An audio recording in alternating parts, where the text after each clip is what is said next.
ಮಂಜುಳಾ ನಕ್ಕಳು. ಗಂಡನ ಮಾತಿನಲ್ಲಿ ನಿಜಾಂಶವಿರುವುದಿಲ್ಲವೆಂದು ಅವಳಿಗೆ ಗೊತ್ತಿತ್ತು. ಆದರೂ ಆ ಕ್ಷಣದಲ್ಲಿ ಅವನ ಮಾತುಗಳು ಅವಳಿಗೆ ಮುದ ನೀಡಿದವು. ಮೈಸೂರು ತಲುಪಿದ ಮೇಲೆ ಮಂಜುಳಾಗೆ ಹಾ ಎನ್ನಿಸಿತು. ಬೆಂಗಳೂರಿನ ದೊಡ್ಡ ಮನೆಯಲ್ಲಿ ಓಡಾಡಿ ಅವಳಿಗೆ ಸಾಕಾಗಿ ಹೋಗ್ತಿತ್ತು. ಅಲ್ಲಿ ಅವಳಿಗೆ ಕೆಲಸವೇನೂ ಇರಲಿಲ್ಲ.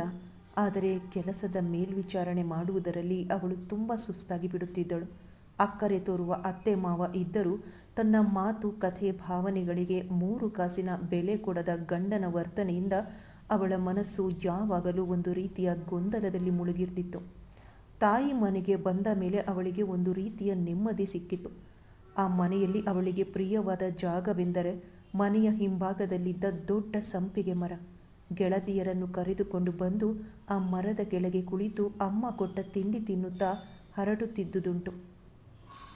ಗೆಳತಿಯರ ಜೊತೆ ಸಿನಿಮಾ ನಾಟಕಗಳಿಗೆ ಇದ್ದಕ್ಕಿದ್ದಂತೆ ಹೊರಡುತ್ತಿದ್ಲು. ಆಗ ಯಾವ ಜವಾಬ್ದಾರಿಯೂ ಇಲ್ಲದಿದ್ದುದರಿಂದ ಆರಾಮವಾಗಿದ್ದಳು. ಆದರೆ ಈಗ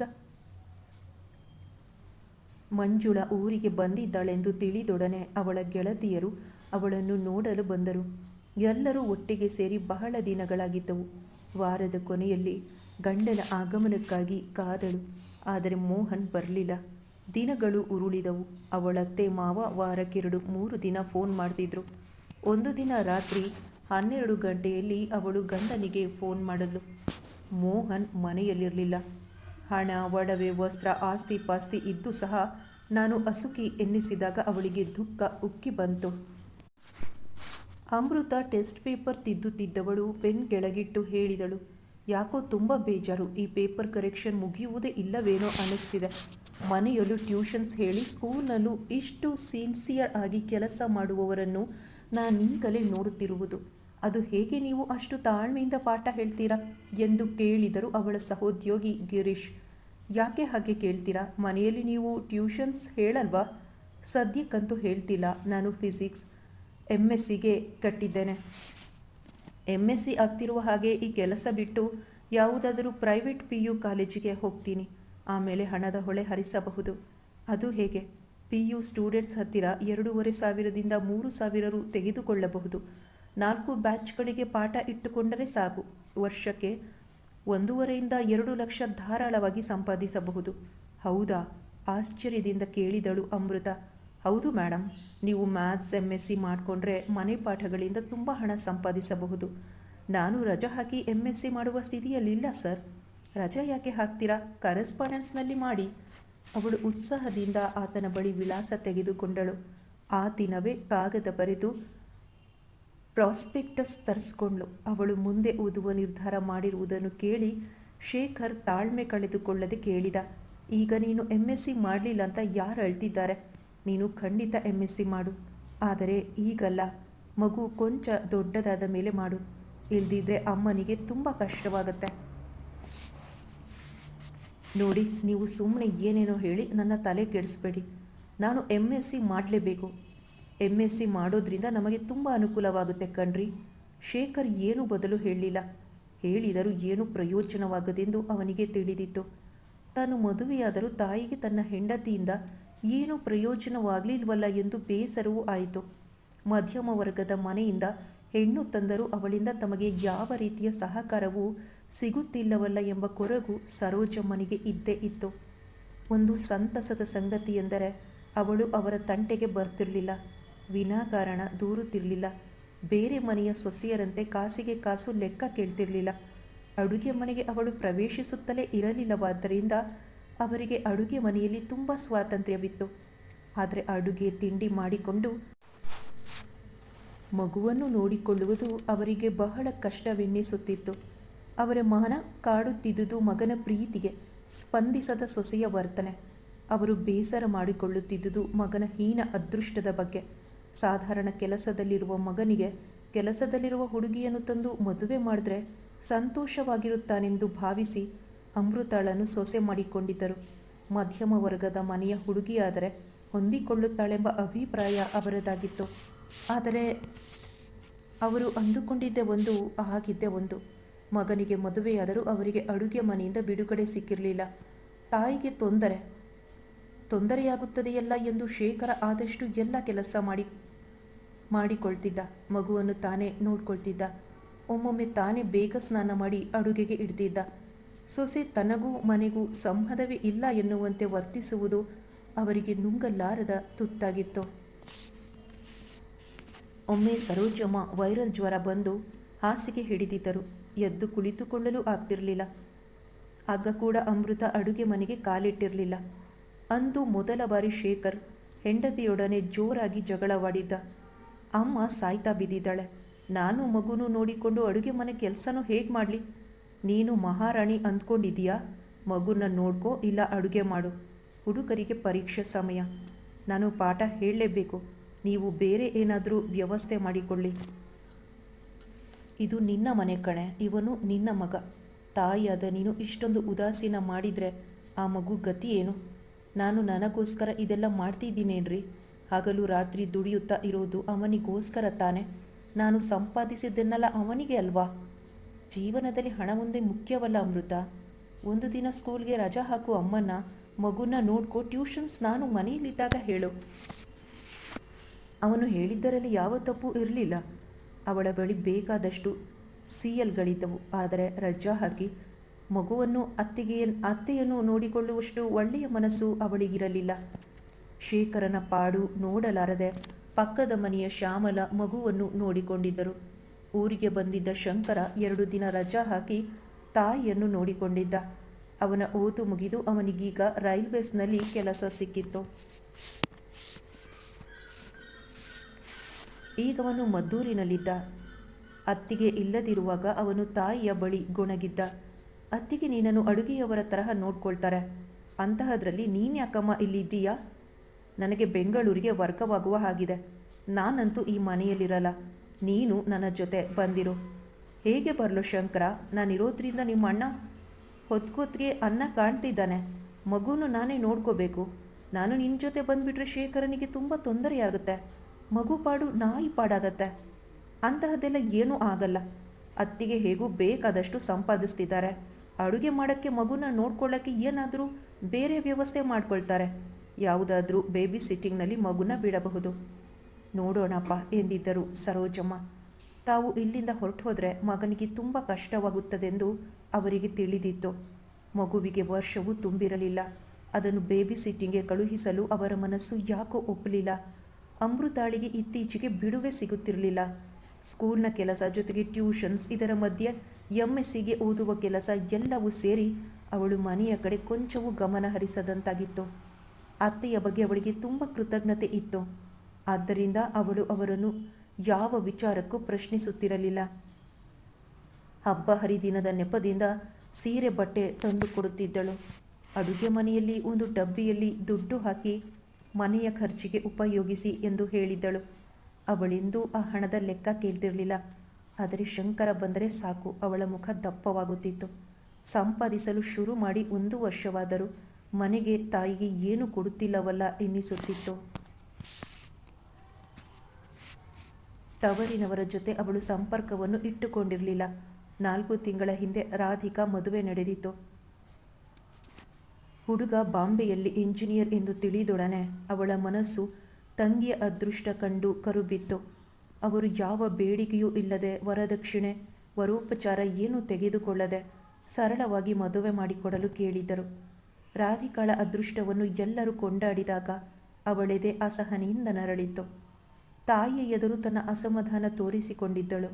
ರಾಧಂಗೆ ಒಳ್ಳೆಯ ಕಡೆ ನೋಡಿ ಮದುವೆ ಮಾಡಿದ್ರಿ. ನನ್ನನ್ನು ನೋಡಿದರೆ ಎಂತಹ ಮನೆಗೆ ಕೊಟ್ರಿ? ನಿಮಗೆಲ್ಲ ಮೊದಲಿಂದ ಅವಳಂದರೆ ಪ್ರೀತಿ. ಯಾವ ಬಾಯಲ್ಲಿ ಮಾತಾಡ್ತೀಯ ಅಮೃತ? ಆ ಹುಡುಗಿ ಈ ಮನೇಲಿ ಏನು ಸುಖಪಟ್ಟಳು ಹೇಳು? ಓದು ಮುಗೀತಿದ್ದ ಹಾಗೆ ಕೆಲಸಕ್ಕೆ ಸೇರಿದ್ಲು. ರಾಜುನ ಓದಿಸ್ಬೇಕು ಅಂತ MScಗೆ ಸೀಟ್ ಸಿಕ್ಕರೂ ಹೋಗಲಿಲ್ಲ. ಮನೆಯಲ್ಲೂ ಕೆಲಸ ಮಾಡೋಳು, ಹೊರಗೂ ಕೆಲಸ ಮಾಡೋಳು. ಅವಳ ಒಳ್ಳೆಯತನವೇ ಅವಳಿಗೆ ಅದೃಷ್ಟ ತಂದಿತ್ತು ನೋಡು. ತಾಯಿ ಪರೋಕ್ಷವಾಗಿ ತನ್ನನ್ನು ದೂಷಿಸುತ್ತಿದ್ದಾರೆಂದು ಅಮೃತಾಗೆ ಅರಿವಾಗಿತ್ತು. ವಿಜಯಮ್ಮ ಹೇಳಿದ್ದರಲ್ಲಿ ಉತ್ಪ್ರೇಕ್ಷೆ ಇರಲಿಲ್ಲ. ರಾಧಿಕಾ ಕೆಲಸಕ್ಕೆ ಸೇರಿದ ಮೇಲೆ ಸುಕನ್ಯಾ ಎನ್ನುವವರು ಪರಿಚಯವಾಗಿದ್ದರು. ಆಕೆಗೆ ರಾಧಿಕಾಳ ಗುಣ ಸ್ವಭಾವ ತುಂಬ ಹಿಡಿಸಿತ್ತು. ಆಕೆಯ ತವರಿನವರು ಬಾಂಬೆಯಲ್ಲಿದ್ದರು.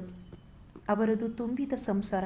ಆಕೆಯ ಅಣ್ಣ ಮನೆಯ ಜವಾಬ್ದಾರಿ ಹೊತ್ತು ತಂಗಿಯರ ಮದುವೆ ಮಾಡಿ ಮುಗಿಸಿದ್ದ. ಸುಕನ್ಯಾಳೆ ಮೊದಲ ತಂಗಿ. ಅವನ ಕೊನೆಯ ತಂಗಿಯ ಮದುವೆ ನಿಶ್ಚಯವಾದಾಗ ಒತ್ತಾಯ ಮಾಡಿ ಸುಕನ್ಯಾ ರಾಧಿಕಾಳನ್ನು ತನ್ನ ಜೊತೆ ಬಾಂಬೆಗೆ ಕರೆದೊಯ್ದಿದ್ದಳು. ರಾಧಿಕಾ ಸ್ನೇಹಜೀವಿ, ಬಹು ಬೇಗ ಅವರ ಮನೆಯವರ ಜೊತೆ ಬೆರೆತು ಹೋಗಿದ್ದಳು. ಮನೆಯವಳಂತೆ ಎಲ್ಲ ಕೆಲಸ ಕಾರ್ಯಗಳಿಗೂ ಕೈ ಹಾಕಿದ್ದಳು. ರಾಧಿಕಾ ಮನೋಹರನ ಮನಸ್ಸನ್ನು ಗೆದ್ದಿದ್ದಳು. ನಂತರ ಸುಕನ್ಯಾ ರಾಧಿಕಾಳ ತಾಯಿ ತಂದೆಯರ ಜೊತೆ ಮದುವೆಯ ಪ್ರಸ್ತಾಪ ಮಾಡಿದ್ಲು. ಮದುವೆ ಹೂವಿನ ಸರ ಎತ್ತಿದಂತೆ ಸುಲಭವಾಗಿ ನಡೆದಿತ್ತು. ವಿಜಯಮ್ಮ ಆಗಾಗ್ಗೆ ತಮ್ಮ ಹಿರಿಮಗಳು ಅಮೃತಾಳ ಜೊತೆ ರಾಧಾಳನ್ನು ಹೋಲಿಸಿ ನೋಡ್ತಿದ್ರು. ಅಮೃತ ಸ್ವಾರ್ಥದ ಮುದ್ದೆ. ಅವಳು ಕೆಲಸಕ್ಕೆ ಸೇರಿದ ಮೇಲೆ ತಮ್ಮ ಮನೆಯ ಪರಿಸ್ಥಿತಿ ಸುಧಾರಿಸಬಹುದೆಂದು ಕನಸು ಕಂಡಿದ್ದರು. ಆದರೆ ಅಮೃತ ತನ್ನ ಖರ್ಚಿನ ಬಾಬ್ತು ಕೊಟ್ಟು ಉಳಿದ ಹಣದಲ್ಲಿ ಸೀರೆ ಒಡವೆ ಮಾಡಿಸಿಕೊಂಡಿದ್ದಳು. ಸಂಬಳ ಬರುತ್ತಿದ್ದಂತೆ ಒಂದು ಬಾಟಲ್ ತುಪ್ಪ ತಂದು ತನ್ನ ಬೀರುವಿನಲ್ಲಿಟ್ಟುಕೊಂಡು ತನಗೆ ಮಾತ್ರ ಹಾಕಿಕೊಳ್ಳುತ್ತಿದ್ದಳು. 1/4 kg ಹುರುಳಿಕಾಯಿ ತಂದುಕೊಟ್ಟು ಅಮ್ಮ ಪಲ್ಯ ಮಾಡಿ ಹಾಕು ಎನ್ನುತ್ತಿದ್ದಳು. ಹಬ್ಬದ ದಿನಗಳಲ್ಲಿ ತಾನು ಹೊಸ ಬಟ್ಟೆ ತೆಗೆದುಕೊಳ್ಳುತ್ತಿದ್ದಳು. ತಂಗಿಯರಿಗೆ 1 ಡಜನ್ ಬಳೆ ಕೂಡ ತೆಗೆದುಕೊಡುತ್ತಿರಲಿಲ್ಲ. ತಾನೇ ಪ್ರತ್ಯೇಕವಾಗಿ 1 ಪಾವು ಹಾಲು ತೆಗೆದುಕೊಂಡು ಅರ್ಧ ಪಾವು ಕುಡಿಯುತ್ತಿದ್ದಳು. ಉಳಿದರ್ಧ ಹೆಪ್ಪು ಹಾಕಿಕೊಂಡು ಮೊಸರು ತಿನ್ನುತ್ತಿದ್ದಳು. ತಮ್ಮಂದಿರಿಗೆ 1 ಚಮಚ ಮೊಸರನ್ನು ಹಾಕ್ತಿರಲಿಲ್ಲ. ಮಕ್ಕಳು ಆಸೆಯಿಂದ ಅಕ್ಕನ ತಟ್ಟೆ ನೋಡುವಾಗ ವಿಜಯಮ್ಮನಿಗೆ ಸಹಜವಾಗುತ್ತಿತ್ತು. ಅವರು ಕ್ರಮೇಣ ಮಕ್ಕಳನ್ನೆಲ್ಲ ಒಂದೇ ಪಂಕ್ತಿಯಲ್ಲಿ ಕೂಡಿಸಿ ಬಡಿಸುವುದನ್ನು ನಿಲ್ಲಿಸಿದ್ದರು. ಪಂಕ್ತಿ ಭೇದ ಮಾಡಲು ಆ ತಾಯಿಯ ಮನಸ್ಸಿಗೆ ದುಃಖವಾಗುತ್ತಿತ್ತು. ಅಮೃತಾಳ ಸ್ವಭಾವದ ಪರಿಚಯವಿದ್ದ ವಿಜಯಮ್ಮನಿಗೆ ಅವಳು ಶೇಖರನನ್ನು ಒಪ್ಪಿದಾಗ ಆಶ್ಚರ್ಯವೇ ಆಗಿತ್ತು. ಮಗಳು ಇಲ್ಲದ ಸಮಯದಲ್ಲಿ ಅವರು ಗಂಡನ ಬಳಿ ತಮ್ಮ ಅನುಮಾನ ವ್ಯಕ್ತಪಡಿಸಿದ್ದರು ಕೂಡ. ರೀ, ಅಮೃತ ದುಡಿಯುತ್ತಿದ್ದಾಳೆ. ಇವಳು ಬಯಸುವಂತಹ ಶ್ರೀಮಂತಿಕೆ ಆ ಹುಡುಗನಲ್ಲಿಲ್ಲ. ನಾಳೆ ಇವಳು ಸುಖವಾಗಿರ್ತಾಳ ಎಂದು ಕೇಳಿದ್ದರು. ಅವಳೇ ಒಪ್ಪಿರುವಾಗ ನಿನ್ಗ್ಯಾಕೆ ಅನುಮಾನ? ಅವಳ ಹಣೆಯಲ್ಲಿ ಏನು ಬರೆದಿರುತ್ತೋ ಹಾಗಾಗತ್ತೆ ಎಂದಿದ್ದರಾತ. ಅವಳ ಹಣೆ ಬರಹ ಅಂತ ಯಾಕೆ ಹೇಳ್ತೀರಾ? ಆತಂಗೇನು ಗ್ರಹಚಾರ ಕಾದಿದೆಯೋ ಏನೋ. ಆತನ ನೋಡಿದ್ರೆ ತುಂಬ ಮೆದು ಅನಿಸತ್ತೆ. ತಾಯಿ ತಂದೆಯರಾಗಿ ತಾವೇ ಮಗಳ ಬಗ್ಗೆ ಕಹಿಯಾಗಿ ಮಾತನಾಡಲಾರದೆ ಸುಮ್ಮನಾಗಿದ್ದರು. ಮದುವೆಗೂ ಅವಳು ತಾನು ಕೊಟ್ಟಿದ್ದರಲ್ಲಿ 1 ರೂಪಾಯಿಯನ್ನು ಕೊಟ್ಟಿರಲಿಲ್ಲ. ನೀನೇನು ಈಗಾಗಲೇ ಮದುವೆಗಳನ್ನು ಮಾಡಿ ಸೋತಿದ್ದೀರಾ? ನಾನು ನಿಮ್ಮ ಮೊದಲ ಮಗಳು. ನನ್ನ ಮದುವೆಗೆ ಖರ್ಚು ಮಾಡೋಕ್ಕಾಗಲ್ಲ ಅಂದರೆ ರಾಧಾಚಂದ್ರನ ಮದುವೆ ಹೇಗೆ ಮಾಡ್ತೀರಾ? ನಾನೇ ಒಡವೆ ಮಾಡಿಸಿಕೊಂಡಿದ್ದೇನೆ. ಮದುವೆ ಖರ್ಚು ನೀವು ಮಾಡಿ. ಬೆಳ್ಳಿ ಪಾತ್ರೆ ಪಡಗ ಚೆನ್ನಾಗಿರೋದು ಕೊಡಿ. ಶೇಖರ್ ಮಾತಾಡುವ ಸ್ವಭಾವದವರಲ್ಲ ಅಂತ ಕಳಪೆ ಬಟ್ಟೆ ಗಿಟ್ಟೆ ಕೊಟ್ಟರೆ ನಾನು ಸುಮ್ಮನಿರಲ್ಲ ಎಂದಿದ್ಲು. ಮದುವೆ ಗೊತ್ತಾದಾಗ ಅವಳ ಬಳಿ 6 ರೇಷ್ಮೆ ಸೀರೆಗಳಿದ್ದವು. ಅದರಲ್ಲಿ 2 ಉಟ್ಟೇ ಇರಲಿಲ್ಲ. ವಿಜಯಮ್ಮ ಅಳುಕಿನಿಂದಲೇ ಹೇಳಿದ್ದರು, ಅಮೃತ 1 ಒಳ್ಳೆಯ ಸೀರೆ, 2 ಸಾಮಾನ್ಯವಾಗಿರೋ ಸೀರೆ ತಗೊಮ್ಮ. ಹೇಗೂ ನಿನ್ನ ಹತ್ತಿರ ಈಗಾಗಲೇ ರೇಷ್ಮೆ ಸೀರೆಗಳಿವೆ. ಅವಳು ಪಟಾಕಿಯಂತೆ ಸಿಡಿದಿದ್ದಳು. ಆ ಸೀರೆಗಳು ನನ್ನ ಸಂಪಾದನೆಯಲ್ಲಿ ತಗೊಂಡಿರೋದು. ನೀವು ನಿಮ್ಮ ಕರ್ತವ್ಯ ಮಾಡಿ. ನೀವು ಬಿಳಿ ಸೀರೆ, 2 ದೊಡ್ಡ ರೇಷ್ಮೆ ಸೀರೆ, 2 ಆರ್ಡಿನರಿ ಸೀರೆ ತೆಗೆಯಲೇಬೇಕು. ಇಲ್ದಿದ್ರೆ ನಾನು ಹಸೆ ಮಣೆ ಹತ್ತೋದೇ ಇಲ್ಲ ಅಂದಿದ್ಲು. ವಿಜಯಮ್ಮ ಮಗಳ ಮದುವೆ ಮಾಡಿ ಮುಗಿಸಿ ನೆಮ್ಮದಿಯ ನಿಟ್ಟುಸಿರು ಬಿಟ್ಟಿದ್ದರು. ಆಕೆ ಸಹನಾಮಯಿ. ಜೀವನದಲ್ಲಿ ತುಂಬ ನೊಂದಿದ್ದರು. ಮದುವೆಯಾಗಿ ಆ ಮನೆಗೆ ಕಾಲಿಟ್ಟಾಗಲಿಂದ ಒಂದಲ್ಲ ಒಂದು ತಾಪತ್ರಯಗಳು ಅವರನ್ನು ಕಾಡಿದ್ದವು. ಬೀಗಿತ್ತಿಯೂ ನಿಧಾನೆ. ಮಗಳು ಕರೆದರೆ 4 ದಿನ ಬೆಂಗಳೂರಿಗೆ ಹೋಗಿ ಬರೋಣವೆಂದುಕೊಂಡಿದ್ದರಾಕೆ. ಆದರೆ ಆ ಮಗಳು ಕರೆಯುವ ಶ್ರಮವನ್ನು ತೆಗೆದುಕೊಂಡಿರಲಿಲ್ಲ. ಗೌರಿ ಗಣೇಶ ದೀಪಾವಳಿ ಹಬ್ಬಗಳಿಗೆ ಬಂದಾಗಲೂ ತಾಯಿ ಮನೆಯಲ್ಲಿ ತಂದಿರುವ ಸೀರೆ ಚೆನ್ನಾಗಿಲ್ಲವೆಂದು ಜಗಳವಾಡಿದ್ದಳು. ಅಳಿಯ ಧಾರಾಳತನ ತೋರಿದರೂ ಅವರು ಖರ್ಚು ಮಾಡಲು ಅವಳು ಅವಕಾಶ ಕೊಡ್ತಿರಲಿಲ್ಲ. ಅಕ್ಕನ ಮದುವೆಯಾದ ಹೊಸದರಲ್ಲಿ ರಜಾಕ್ಕೆ ಬೆಂಗಳೂರಿಗೆ ಹೋಗುತ್ತೇವೆಂದು ಹುಡುಗರು ಕುಣಿದಿದ್ದರು. ಮಕ್ಕಳ ಒತ್ತಾಯ ತಡೆಯಲಾರದೆ ವಿಜಯಮ್ಮ ಮಗಳಿಗೆ ಕಾಗದ ಬರೆದಿದ್ದರು. ಆದರೆ ಅವಳು ಉತ್ತರವನ್ನು ಕೊಟ್ಟಿರಲಿಲ್ಲ.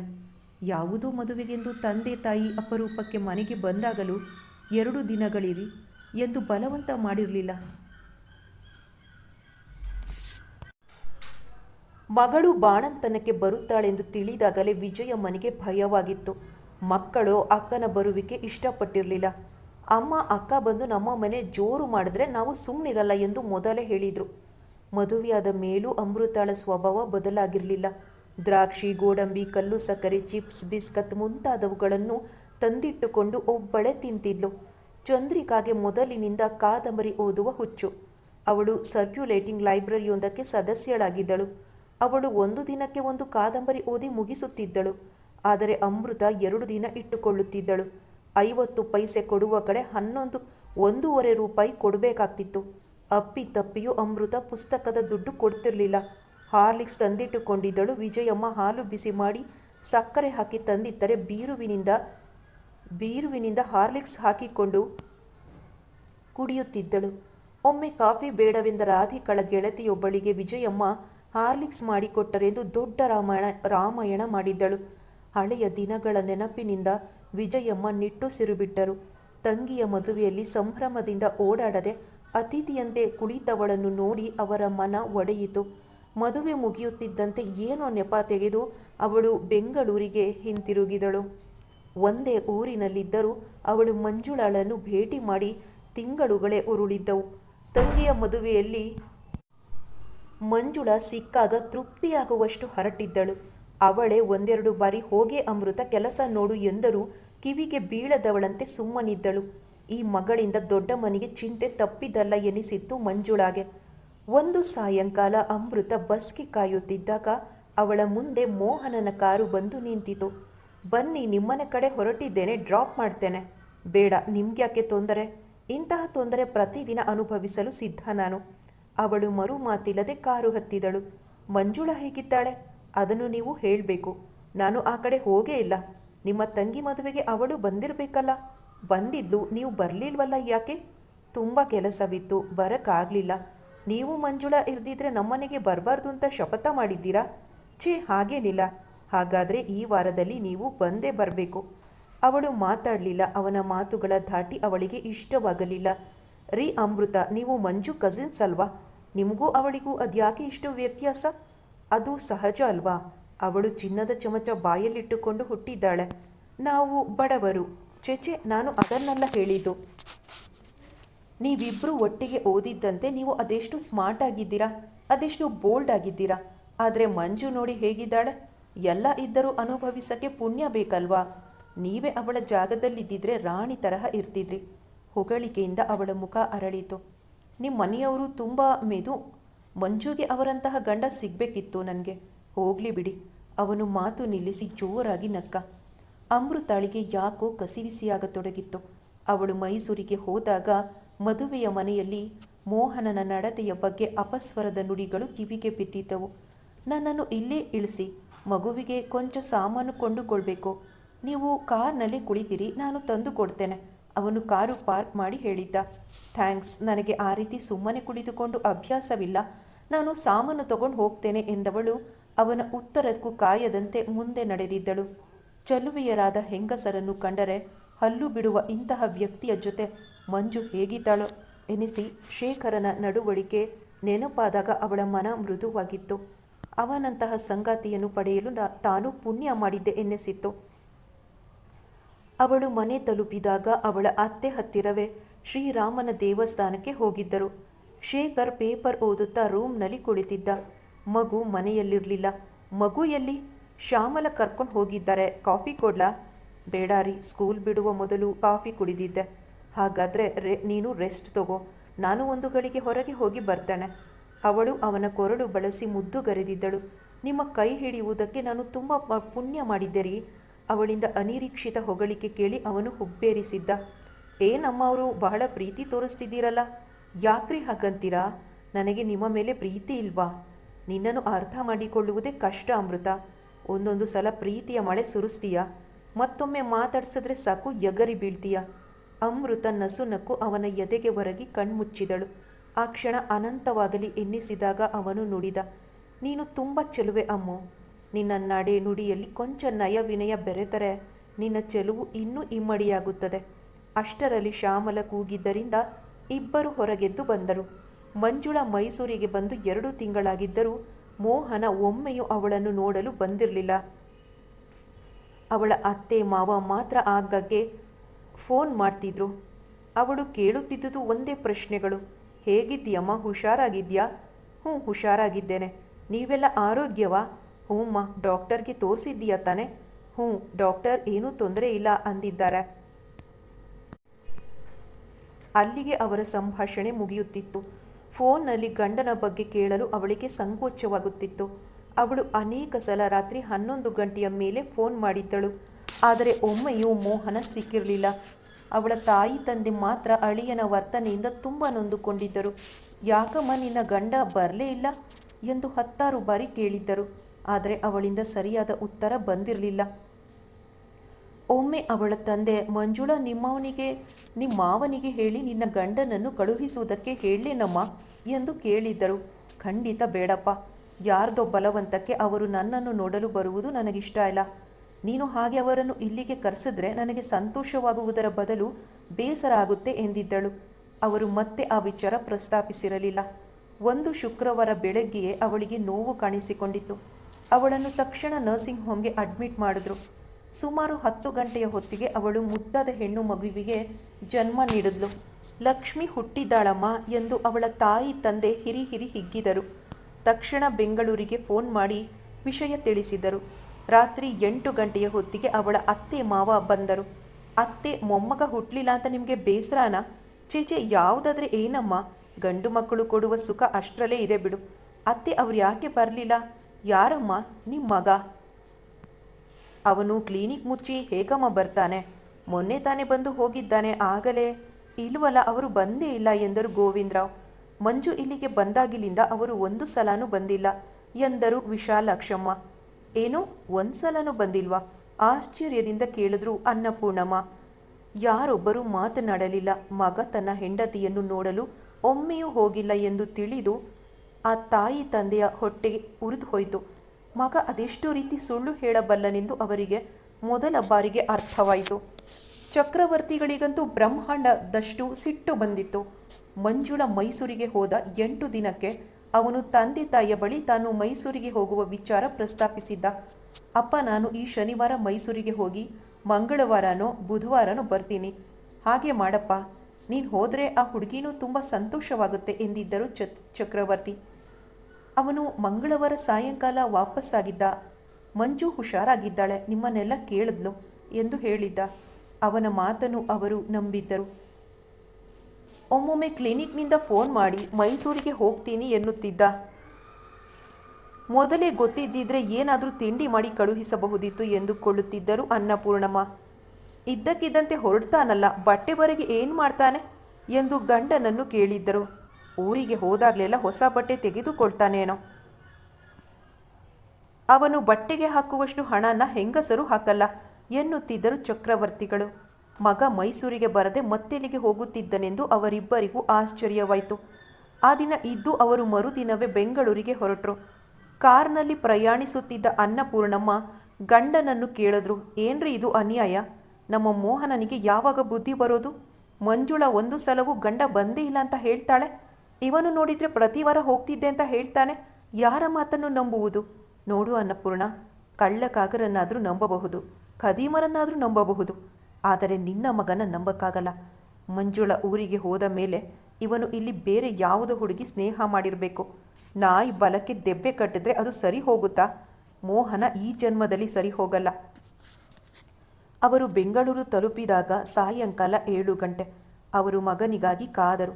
ಅವನು ಬಂದಾಗ ರಾತ್ರಿ 12 ಗಂಟೆ. ಅವನಿಗಾಗಿ ಕಾಯುತ್ತಾ ಕುಳಿತಿದ್ದ ಚಕ್ರವರ್ತಿಗಳು ಮಗನನ್ನು ಕರೆದ್ರು. ಏನಪ್ಪ, ನಿನಗೆ ಹುಟ್ಟಿರೋದು ಗಂಡು ಮಗುನೋ ಹೆಣ್ಣು ಮಗುನೋ? ಹೆಣ್ಣು ಮಗು. ನನಗಷ್ಟು ನೆನಪಿಲ್ವಾ? ಹೆಂಡ್ತಿನ ನೋಡಿ 2.5 ತಿಂಗಳಾಗಿರುವ ನಿನಗೆ ಮಗುವಾಗಿರುವ ವಿಷಯ ನೆನಪಿರುತ್ತದೆಯೋ ಇಲ್ವೋ ಅನ್ನುವ ಅನುಮಾನ ಬಂದಿತ್ತು. ಅದಕ್ಕೆ ಕೇಳಿದೆ. ಅವನು ಅವರ ಮುಂದೆ ತಲೆ ತಗ್ಗಿಸಿ ನಿಂತ. ಆ ಹುಡುಗಿ ನೀನು ಹೋಗಿ ನೋಡಲಿಲ್ಲ ಅಂತ ಕಣ್ಣೀರಿನಲ್ಲಿ ಕೈ ತೊಳೆಯುತ್ತಿದ್ದಾಳೆ. ಅವಳೇನು ತಪ್ಪು ಮಾಡಿದಾಳಂತೆ ಈ ಶಿಕ್ಷೆ? ತಾಯಿ ಕೇಳಿದ್ಲು. ಅವಳು ನನಗೆ ಇಷ್ಟವಿಲ್ಲಮ್ಮ. ಯಾಕೆ ಇಷ್ಟ ಇಲ್ಲ? ಅವಳು ಈಗಿನ ಕಾಲದವರ ತರಹ ಇಲ್ಲ. ಯಾವಾಗಲೂ ಹಳ್ಳಿ ಗುಗ್ಗು ತರಹ ಇರ್ತಾಳೆ. ಮದುವೆಯಾದಾಗ ಬುದ್ಧಿ ಇರಲಿಲ್ವಾ? ನೀನು ನಾಳೆನೇ ಹೋಗಿ ಅವಳನ್ನು ಮಗುನ ನೋಡ್ಕೊಂಡು ಬಾ. ಇಲ್ದಿದ್ರೆ ನನ್ನ ಆಸ್ತಿ ಸ್ವಯಾರ್ಜಿತ ಅನ್ನುವುದನ್ನು ಮರೆಯಬೇಡ. ಅದರಲ್ಲಿ 1 ಕಾಸು ನಿನಗೆ ಕೊಡಲ್ಲ. ಆ ಹುಡುಗಿ ಚಿನ್ನದಂತಹ ಹುಡುಗಿ. ಅವಳ ಮನಸ್ಸು ನೋಯಿಸಿದರೆ ದೇವರು ನಿನಗೆ ಒಳ್ಳೇದು ಮಾಡಲ್ಲ. ಮೋಹನ ದುರ್ದಾನ ತೆಗೆದುಕೊಂಡವನಂತೆ ಎದ್ದು ಹೋದ. 4 ದಿನ ಬಿಟ್ಟು ಮೈಸೂರಿಗೆ ಹೋಗಿ ಹೆಂಡತಿ ಮಗುವನ್ನು ನೋಡಿ ಬಂದ. ಮಂಜುಳಾಗೆ ಅವನ ಆಗಮನದಿಂದ ಅಂತಹ ಖುಷಿಯೇನೂ ಆಗದಿದ್ದರೂ ಅವಳ ತಾಯಿ ತಂದೆಯರಿಗೆ ಸಮಾಧಾನವಾಯಿತು.